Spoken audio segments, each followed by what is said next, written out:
د اسلام ساتونکي د اسلام ساتونکي ته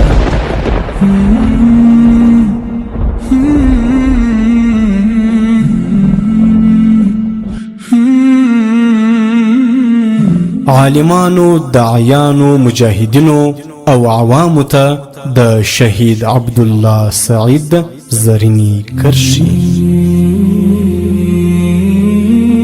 12مه برخه.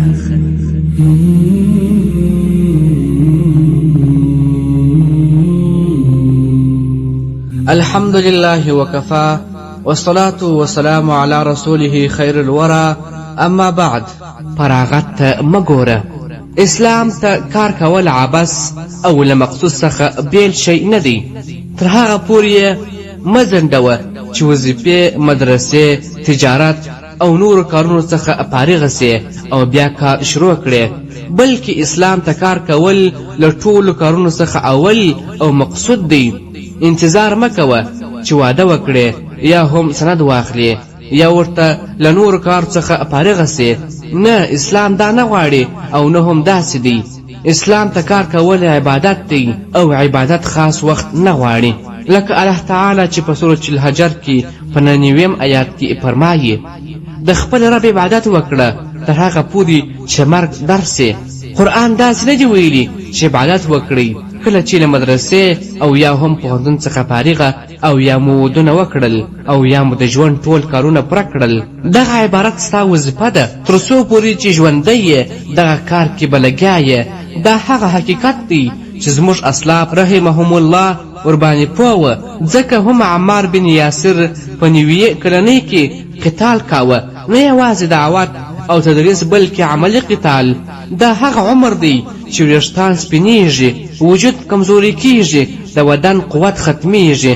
همداسې رسول الله صلی الله علیه وسلم په 20 غزاګانو کې برخه اخیستې وه چې عمر یې له 54 کلنۍ څخه اوښتی و. رسول الله صلی الله علیه وسلم له 80 کلنۍ څخه هاخوا د تبوک غزا کې برخه اخیستې وه، هغه غزا چې تر ټولو سخته وه. زموږ ډېر وروڼه چې کله د مدرسې او پوهنتون سند ترلاسه کړي او یا هم په وظیفه او تجارت باندې مصروفه سي، بیا د اسلام بلنه پرېږدي او د خپل شخصي ژوند لپاره کار کوي.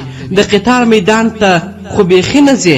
آیا له رسول الله صلی الله علیه وسلم او صحابه کرامو رضی الله عنهم څخه مهم دي؟ ستاسو هغه وعدې چې مو کړې وې څه سوې؟ وکان عهد الله مسؤولا، یعنی انسان به د الله تعالی د عهد او ژمنو په اړه مسؤول وي او الله تعالی به د هغو پوښتنه کوي. یوازې د حجرو مجلسونه کفایت نه کوي او نه هم یوازې جهادي ترانې چې د ټلیفون زنګو ته مو ایښې وي. یوازې د جهاد منظرې او ویډیوګانې کتل فایده نه لري. په دغو شیانو باندې ښځې خپله جهادي تنده ماتوي. د ځوانانو کار دا نه دی. زه وایم هغه څوک چې په حقیقت باندې پوه سي خو بیا هم په دین کې سستي او بېزړهتوب کوي او عملی کار نه کوي، دا د ایمان کمزوري ده. د دې عاقبت د عوامو څخه هم بد دی. هغه چې حق وویني او بیا هم د دنیا دورز ژوند یا د منصب او شهرت لپاره مخ ترې ګرځوي، د خواهشاتو له زندان څخه نسي ازادېدلی. یقینا چې له کامیابۍ سره مخ دی. د دنیا ژوند تلونکی او د آخرت ژوند پاتې کېدونکی دی. الله تعالی دې په داسو خلکو رحم وکړي. نعوذ بالله من ذلک. ای زما دیني وروره، آیا د هغو سلګونو بلکې زرګونو ځوانانو مینه او شوق نه ګورې چې استشهاد ته په کلونو انتظار کوي او له الله تعالی څخه په سلګیو او زاریو د باروتي موټر غوښتنه کوي چې تر څو خپل نازولی وجود د الله جل جلاله د دین لپاره ذره کړي؟ دا څه عجیبه خوند دی، دا څه عجیبه مینه ده.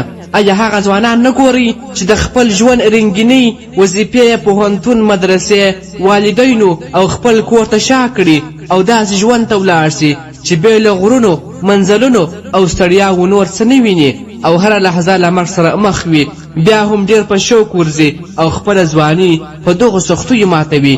هوکې دغو مؤمنو ځوانانو هغه خوند لیدلی، کوم خوند چې مصعب بن عمر لیدلی و. دوی په هغه عشق پوه دي، د کوم عشق حقیقت ته چې صهیب رسېدلی و. د دغو ځوانانو ډېر داسې مثالونه سته چې له چا څخه پټ نه دي او زه نه غواړم چې بیان وشي سي، خو دا لوی سعادت دی چې چاته الله تعالی ورکړ او ورته مبارک دي وي.